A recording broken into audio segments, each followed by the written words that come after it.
तो लखनऊ से पकड़े गए आतंकियों से एटीएस पूछताछ करेगी। उम्मीद की जा रही है कि इनसे पूछताछ में कई चौंकाने वाले खुलासे हो सकते हैं। अभी तक जो जांच पड़ताल हुई है उसमें यूपी के 3 बड़े शहरों से इन आतंकियों के तार जुड़ते हुए दिखाई दे रहे हैं। हम आपको विस्तार से बताएंगे कि जो 2 आतंकी लखनऊ से पकड़े गए उनका कानपुर, संभल और देवबंद से क्या कनेक्शन है। इन आतंकियों की आज से 14 दिनों की रिमांड शुरू हो रही है और खबर आ रही है कि दिल्ली पुलिस की स्पेशल सेल भी लखनऊ पहुंच सकती है। पकड़े गए आतंकी मिन्हाज और मसीरुद्दीन ने अब तक की पूछताछ में जो खुलासे किए हैं वो बहुत चौंकाने वाले हैं। तो ये 4 तस्वीरें 14 दिनों की रिमांड 1 घंटे बाद आधिकारिक तौर पर शुरू हो रही है। कानपुर कनेक्शन इन आतंकियों का खंगाला जा रहा है, उसके लिए रेड्स की जा रही हैं, दबिशें दी जा रही हैं, सर्च ऑपरेशन कानपुर में चलाए जा रहे हैं।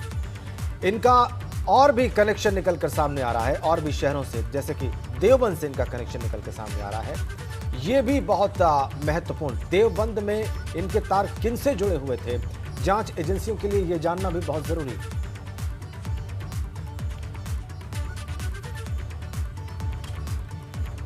तो इन आतंकियों से पूछताछ में अब तक जिस भी शहर और जगह का नाम आया है वहां से हमारे संवाददाता हमारे साथ जुड़ गए हैं। लखनऊ से शैलेश अरोड़ा हैं हमारे साथ, आतंकियों की रिमांड को लेकर जानकारी देंगे। इसके साथ ही कानपुर से रतीश त्रिवेदी हमारे साथ जुड़ गए हैं जो आतंकियों के कानपुर कनेक्शन को समझाएंगे। साथ ही संभल से उबैदुर रहमान हमारे साथ होंगे जो इन आतंकियों के संभल कनेक्शन को बताएंगे, और देवबंद से हमारे साथ बलराम पांडे मौजूद होंगे जो कि आतंकियों के देवबंद कनेक्शन को विस्तार से समझाएंगे। तो सबसे पहले रुक करते हैं रतीश आपका ही, क्योंकि जो पड़ोसी जिला है उस पर बात करेंगे, लेकिन सबसे पहले लखनऊ चलते हैं और संवाददाता शैलेश अरोड़ा मौजूद हैं। लेकिन उससे पहले आपको बता दें कि इन दोनों आतंकियों मिन्हाज और मसीरुद्दीन से अब तक हुई पूछताछ में एटीएस को कई कामयाबी हाथ लगी है, बड़ी खुलासे हुए हैं। दोनों आतंकियों से कई संवेदनशील शहरों और अहम जगहों के नक्शे मिले हैं। दोनों ने बताया कि उन्होंने अयोध्या में राम जन्मभूमि की रेकी भी कर रखी थी, और इसके अलावा आतंकियों के पास से काशी और मथुरा के नक्शे भी बरामद हुए हैं। इनमें कई जगहों को हाईलाइट किया गया है। एटीएस ने मिन्हाज, मसीरुद्दीन और उसके आतंकी आकाओं के बीच टेलीग्राम और व्हाट्सएप पर हुई बातचीत की डिटेल भी बरामद कर ली है, और दोनों से पूछताछ के आधार पर अब तक 10 संदिग्धों को हिरासत में लिया जा चुका है जिनसे एटीएस पूछताछ कर रही है। तो आप अंदाजा लगाइए कि अगर कई शहरों के नक्शे मिल रहे हैं, कई स्थान वहां पर हाईलाइट हैं, तो आप समझ सकते हैं कि साजिश कितनी बड़ी थी। चलिए लखनऊ चलते हैं, सबसे पहले शैलेश के पास। शैलेश, जो कार्रवाई है उसका केंद्र अभी फिलहाल लखनऊ ही है। इन दोनों की गिरफ्तारी भी लखनऊ से हुई, रिमांड पे ये लोग लखनऊ में ही हैं। पूछताछ 1 घंटे बाद ऑफिशियली शुरू हो सकती है। क्या जानकारी मिल रही है आपको दिल्ली पुलिस की स्पेशल सेल के बारे में, पहुंचने के बारे में और इनसे होने वाली पूछताछ के बारे में? शैलेश,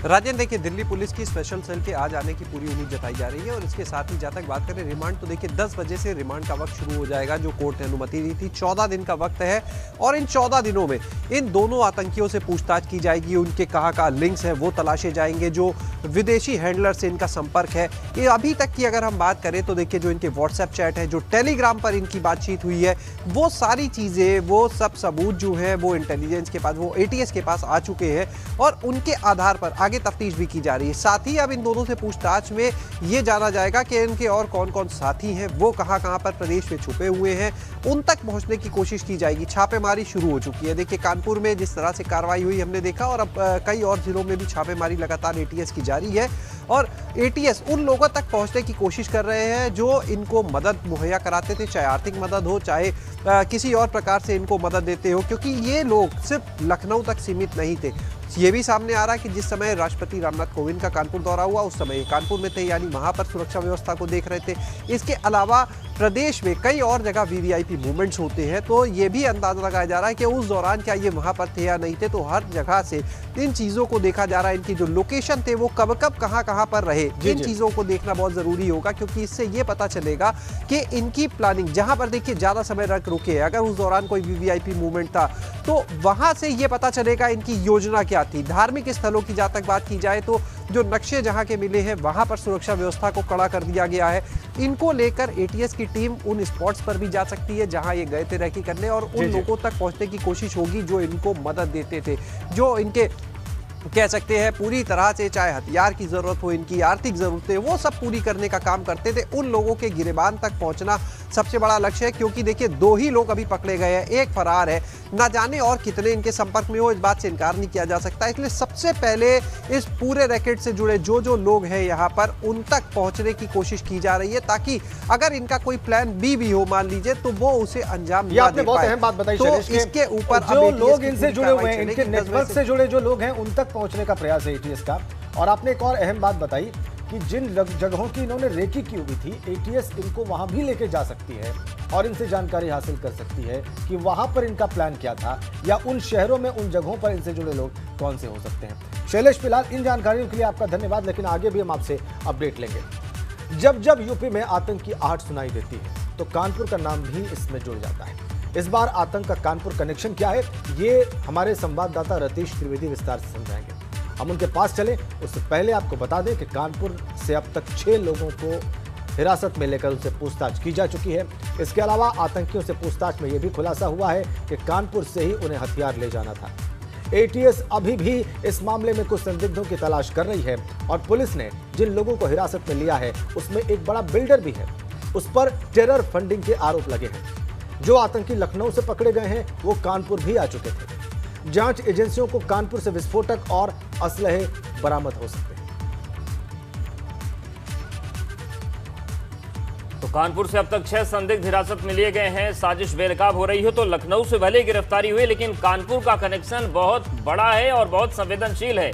कई बार कानपुर ये दोनों आतंकी आ चुके थे, लेकिन अब जांच पड़ताल का विषय यही है कि जब राष्ट्रपति कानपुर में मौजूद थे तो क्या उस वक्त ये लोग थे, और भी तमाम चीजें हैं जिस पर जानकारी सुरक्षा एजेंसियों को लेनी है। रतीश हमारे साथ जुड़ गए हैं।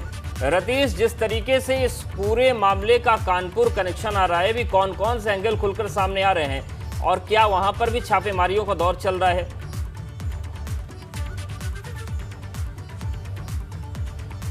लखनऊ से अलकायदा के जो आतंकवादी उसके बाद से उसका कानपुर कनेक्शन सामने आने लगा था। यूपी एटीएस ने जो पूछताछ में पाया था, उसके बाद कानपुर के इनके विजिट के बारे में निकल के जानकारी आई थी।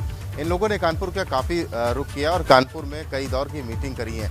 नई सड़क ये एक ऐसा इलाका है जहां पर इनका मेन हैंडलर बताया जा रहा है, जो मेन इनसे निर्देश प्राप्त करता था। और नई सड़क का जो व्यक्ति है जिसकी तलाश यूपी एटीएस कर रही है, उसने कई और लोगों को अपने संपर्क में ला करके इनके काम के लिए लगाने की कोशिश की थी। फिलहाल अगर कानपुर की बात की जाए तो जाजमऊ, चकेरी, चमनगंज, बेगमगंज, नई सड़क, पेचबाग, ये ऐसे इलाके हैं जहाँ यूपी एटीएस की निगाहें गड़ी हुई हैं और इन्हीं इलाकों से इन 6 लोगों को पकड़ा भी गया है, हिरासत में लिया गया है। दरअसल एक बिल्डर का बड़ा नाम आया है, बड़ा बिल्डर है शहर का, और उस पर फंडिंग के आरोप लगे हैं। पूछताछ में दोनों आतंकवादियों से पूछताछ में यह कानपुर का कनेक्शन निकल के आया था और कई सारे मोबाइल नंबर्स मिले थे। इसी बिना पर यूपी एटीएस की जो टीम कानपुर में मौजूद थी, उन्होंने कई लोगों को मतलब पूरी जांच पड़ताल में कानपुर भी एक बड़ा महत्वपूर्ण बिंदु है। इन सब बीच लखनऊ और कानपुर से आतंक का कनेक्शन आपने समझा। अब आपको संभल लेकर चलते हैं, जहां पर हमारे संवाददाता उबैदुर रहमान जुड़े हैं। उबैदुर रहमान के पास चलेंगे, लेकिन इससे पहले आपको यह बता दें कि संभल से आतंकियों का कनेक्शन सामने आया है। अलकायदा आतंकियों मिनहाज और मसीरुद्दीन की गिरफ्तारी के बाद पता चला था कि दोनों अफगानिस्तान पाकिस्तान बॉर्डर के पास मौजूद उमर अल मंडी नाम के एक हैंडलर के संपर्क में थे, और अलकायदा हैंडलर उमर अल मंडी सिर्फ सैयद अख्तर भी संभल जिले का रहने वाला है। तो ये संभल कनेक्शन है। उबैदुर रहमान हमारे साथ जुड़ गए हैं। संभल चलेंगे, लेकिन उससे पहले आपको अलकायदा के हैंडलर सैयद अख्तर के गांव ले चलते हैं। उबैदुर रहमान ने उसके भाई से बातचीत की।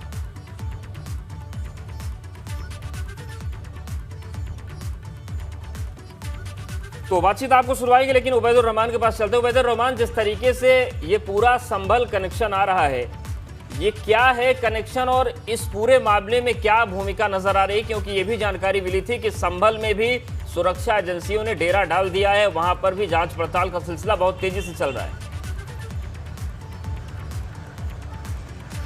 देखिए, मैं आपको बताऊं कि सन 1998-99 में सबसे पहले जो संभल के दीपा सराय का जो लड़का था, जिसका नाम सनाउल हक था उर्फ मौलाना आसिम उमर, ये गायब हुआ। और इसी के साथ साथ 1998 में जो अब अलकायदा का इंडिया कॉन्टिनेंटल हेड बताया जा रहा है, अलमंडी, उमर अलमंडी उर्फ हाफिज सईद अख्तर, ये दोनों एक ही मोहल्ले के दीपा सराय के रहने वाले हैं। 1998-99 में ये गायब हो जाते हैं।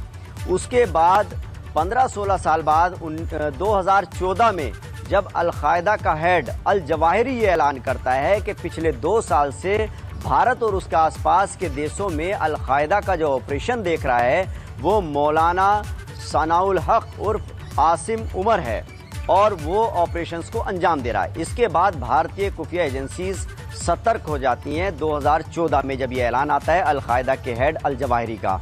उसके बाद 2015 में इसी मोहल्ले से जहाँ के ये रहने वाले हैं दीपा सराय के 2 लोगों को गिरफ्तार किया जाता है। एक का नाम आसिफ था और एक का नाम जफ़र मसूद उर्फ गुड्डू था। वो 2015 से दिल्ली पुलिस उनको गिरफ्तार करके ले गई। आसिफ को बताया गया कि भारत का अल-कायदा का हेड है। ये दोनों लोग अभी भी दिल्ली की तिहाड़ जेल में बंद हैं। इसके अलावा एक और युवक था जिसका अभी तक पता नहीं चला। 2019 में खबर आती है कि जो भारत के और आसपास के देशों में अल-कायदा के ऑपरेशंस को अंजाम दे रहा था सनाउल हक उर्फ मौलाना आसिम, ये जो है ये अफ़गानिस्तान पाकिस्तान के बॉर्डर पर मारा जा चुका है। इसके बाद से अब जो नई खबर आई है, जो लखनऊ में 2 आतंकवादी पकड़े गए, उनसे जब पूछताछ की ATS ने लखनऊ की तो पता चला कि ये जो अब मौजूदा 2019 के बाद से भारत और उसका आसपास के देशों में अल-कायदा की एक्टिविटीज़ को ऑपरेट कर रहा है, उसका हेड जो है उसका नाम है उमर अल मंडी उर्फ हाफिज़ सईद अख्तर।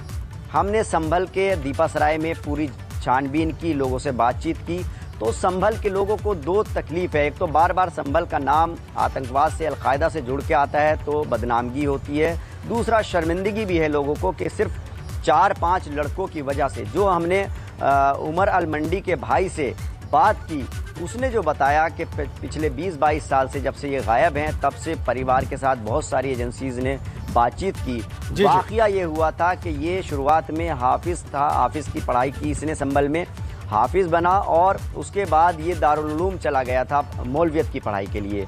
उसके भाई को भी ये शक है कि शायद ये सनाउल हक क्योंकि मोहल्ले का ही लड़का था और वो भी दारुल उलूम में पढ़ता था, दोनों की वहाँ मुलाकात हुई होगी, कुछ बातचीत हुई होगी। लेकिन ये जो 4-5 लड़के हैं जिन पर इंटेलिजेंस एजेंसीज की नज़र है, इनकी वजह से पूरा इलाका बदनाम हो गया, परिवार बदनाम है, परिवार परेशान है।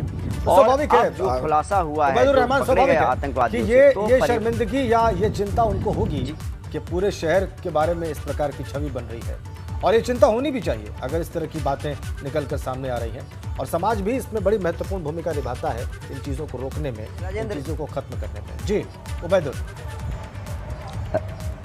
राजेंद्र जी, एक बात ये हुई थी घटना जो उसके भाई ने बताया कि एक रोज़ अचानक से ये जो अल मंडी है, उमर अल मंडी उर्फ हाफिज़ सईद, अचानक अपनी दाढ़ी कटा करके जब घर आया तो घर वाले हैरान हो गए और इसको डांटा डपटा, इससे किसी ने बात नहीं की और इसको घर से निकाल दिया। उसके बाद से उनको नहीं पता ये कहाँ गया, कैसे अफगानिस्तान या पाकिस्तान पहुँच गया, कैसे अल-कायदा में ज्वाइन हो गया। ये भी एक तथ्य आपने सामने रखा है उबैदुर रहमान के डांट डपट के बाद जब वो घर से निकला उसके बाद वापस नहीं आया, ऐसा कहना है उसके घर वालों का। बहुत धन्यवाद उबैदुर रहमान और रतीश आपका भी इन तमाम जानकारियों के लिए। तो आतंकियों का कनेक्शन यूपी के कई शहरों से निकल रहा है। इसमें एक नाम देवबंद का भी है जहां से आतंकी ने पढ़ाई की थी। आतंकी सईद अख्तर के भाई ने ABP गंगा से बातचीत में बताया कि देवबंद से ही उसने पढ़ाई की थी और इसके अलावा उसके साथ 4-5 लड़कों का एक ग्रुप था जो कि देवबंद से गायब है। अब ATS सईद अख्तर के दोस्तों तक भी पहुंचने की कोशिश कर रही है। तो देवबंद से भी तार जुड़ गए हैं क्योंकि कुछ लोगों ने इनमें से दारुल उलूम देवबंद से पढ़ाई की है। ये एक बड़ी बात, 4 से 5 लड़कों का ग्रुप और देवबंद से इनका कनेक्शन निकला है। देवबंद चलते हैं। देवबंद में जो चीजें निकलकर सामने आ रही हैं वो बताने के लिए बलराम पांडे हमारे साथ वहां से सीधा जुड़ गए हैं। बलराम इस वक्त देवबंद में है। बलराम, देवबंद जो है वो इस्लामिक स्कॉलरशिप का जो है बड़ा सेंटर माना जाता है। वहाँ पे देवबंद दारुल उलूम में जो अध्ययन होता है वो विश्वविख्यात है। लेकिन अब जब ये कनेक्शन निकलकर सामने आ रहा है तो जाहिर सी बात है वहाँ पर चर्चाएं बहुत ज़्यादा हो रही होंगी कि वो कौन लोग हैं जो यहाँ से जुड़े रहे और इस तरह की गतिविधियों में इन्वॉल्व हैं। क्या जानकारी मिल रही है? देखिए राजेंद्र, अगर हम दारुल उलूम देवबंद की बात करें तो ये इस्लामिक शिक्षा के लिए देश ही नहीं बल्कि विदेशों में प्रसिद्ध है और यही वजह है कि यहाँ पर देश विदेश से जो विद्यार्थी हैं वो शिक्षा प्राप्त करने के लिए आते हैं, लेकिन जिस तरीके से आतंकवाद में अब देवबंद का नाम जुड़ने लगा है, उसको लेकर के जो देवबंदी हैं वो भी काफ़ी ज़्यादा चिंतित हैं, क्योंकि ये पहला मामला नहीं है राजेंद्र। इससे पहले भी कई आतंकी पकड़े गए हैं जिनका कनेक्शन देवबंद से निकल के आया है, और यही वजह है कि देवबंद भी अब ये चाहता है कि जो ये कनेक्शन आतंकियों के निकल के आ रहे हैं वो कौन लोग हैं, कहां से इनको संरक्षण प्राप्त होता है, उसकी जांच की जाए और ऐसे दोषियों के खिलाफ सख्त से सख्त कार्रवाई की जाए। दूसरी तरफ अगर हम देवबंद की बात करें तो जिस तरीके से सईद अख्तर उर्फ उमर हल मंडी का कनेक्शन देवबंद से निकल के आया है, उसको लेकर के अब एनआईए भी जांच कर रही है और ये जानने की कोशिश कर रही है कि उमर हल मंडी का कनेक्शन देवबंद से क्या रहा है, कैसा नाता रहा है, उमर हल मंडी कहाँ कहाँ गया था, और जब उसने शिक्षा यहाँ पर प्राप्त की थी तो वो किन किन के संपर्क में आया था, क्योंकि जिस तरीके से लखनऊ में 2 आतंकी पकड़े गए और उनका कनेक्शन उमर हल मंडी यानी सईद अख्तर से, वो सईद अख्तर जिसने अपना नाम बदल करके अलकायदा में एक आतंकी के रूप में काम करने लगा और उसका नाम उमर हल मंडी हो गया। तो यही वजह है बिल्कुल, और इन्हीं तमाम चीजों को जांच की एजेंसियां तलाश रही हैं। सारे जो तार हैं एक दूसरे से जोड़े जा रहे हैं ताकि इस पूरी साजिश का खुलासा हो सके। शुक्रिया बलराम, आपका जानकारी और